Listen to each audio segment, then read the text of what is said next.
त्यावेळी सगळ्यांनाच एक हुरहुर लागते, कारण बाप्पांच्या सानिध्यात गेलेले 10 दिवस हे अतिशय आनंदाचे दिवस असतात.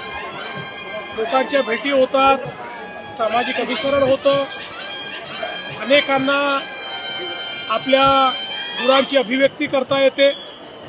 आणि म्हणून हा एक क्षण असा असतो की ज्या क्षणी थोडी मनाला हुरहुर लागते. मात्र मला या गोष्टीचा आनंद आहे की हे गणेश पर्व अतिशय चांगल्या पद्धतीने या ठिकाणी पार पडलेलं आहे. आणि आता संपूर्ण महाराष्ट्रामध्ये चांगल्या प्रकारे मिरवणुका निघालेल्या आहेत, शांततेत मिरवणुका चाललेल्या आहेत. पारंपरिक पद्धतीनं या मिरवणुकांचा बाज आपल्याला पाहायला मिळतो आहे. पुण्यामध्ये, मुंबईमध्ये तर एक वेगळंच मला असं वाटतं वातावरण या मिरवणुकीचं आपल्याला पाहायला मिळतंय. आणि विशेषतः या मिरवणुकींकरता पोलीस विभागाने आणि महानगरपालिकेने जी काही व्यवस्था केलेली आहे ती अतिशय चांगली व्यवस्था आहे.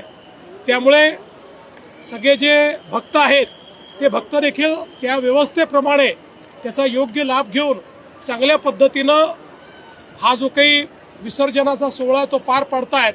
मी सर्व गणेश भक्तांचं मनापासून स्वागत करतो.